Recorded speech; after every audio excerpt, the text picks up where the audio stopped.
कुंभ का कारक कोई बाह्य शक्ति नहीं है। किसी बाहरी व्यवस्था के बजाय कुंभ मनुष्य के अंतर मन की चेतना का नाम है। ये चेतना स्वतः जागृत होती है। यही चेतना भारत के कोने कोने से लोगों को संगम के तट तक खींच लाती है।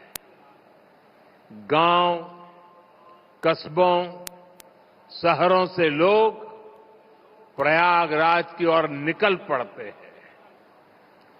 सामूहिकता की ऐसी शक्ति, ऐसा समागम शायद ही कहीं और देखने को मिले। यहां आकर संत महंत, ऋषि मुनि, ज्ञानी विद्वान, सामान्य मानवी सब एक हो जाते हैं। सब एक साथ त्रिवेणी में डुबकी लगाते हैं। यहां जातियों का भेद खत्म हो जाता है, संप्रदायों का टकराव मिट जाता है। करोड़ों लोग एक थे, एक विचार से जुड़ जाते हैं। इस बार भी महाकुंभ के दौरान यहां अलग अलग राज्यों से करोड़ों लोग जुटेंगे।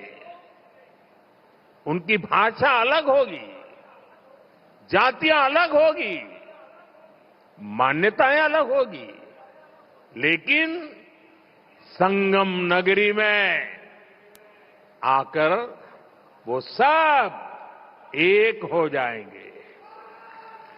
और इसलिए मैं फिर एक बार कहता हूं, ये महाकुंभ एकता का महायज्ञ है,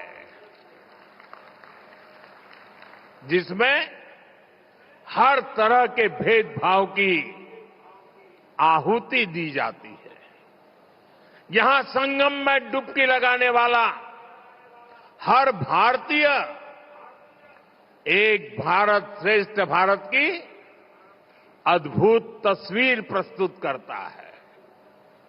साथियों, महाकुंभ की परंपरा का सबसे अहम पहलू ये है कि इस दौरान देश को दिशा मिलती है।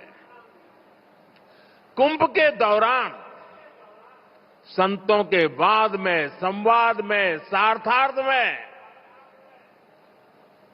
शास्त्रार्थ के अंदर देश के सामने मौजूद अहम विषयों पर, देश के सामने मौजूद चुनौतियों पर व्यापक चर्चा होती है।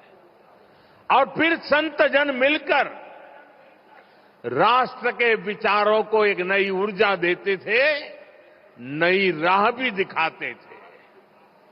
संत महात्माओं ने देश से जुड़े कई महत्वपूर्ण निर्णय कुंभ जैसे आयोजन स्थल पर ही लिए हैं।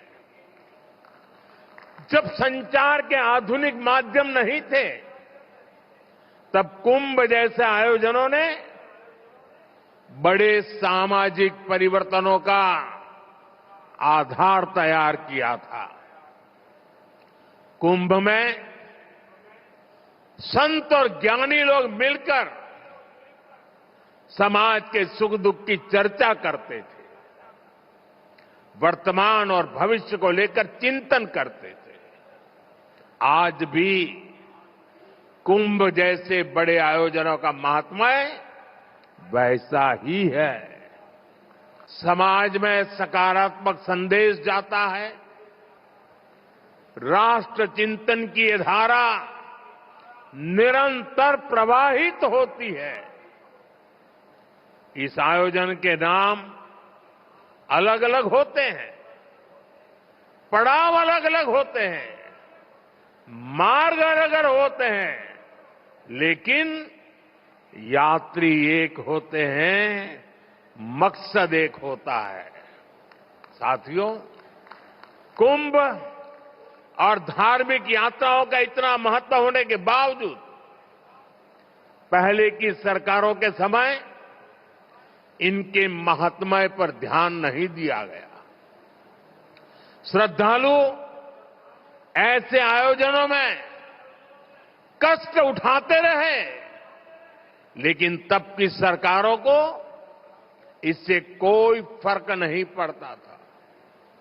इसकी वजह थी कि भारतीय संस्कृति से, भारत की आस्था से उनका लगाव नहीं था। लेकिन आज केंद्र और राज्य में भारत के प्रति आस्था, भारतीय संस्कृति को मान देने वाली सरकार है। इसलिए कुंभ में आने वाले श्रद्धालुओं के लिए सुविधाएं जुटाना डबल इंजन की सरकार अपना दायित्व समझती है।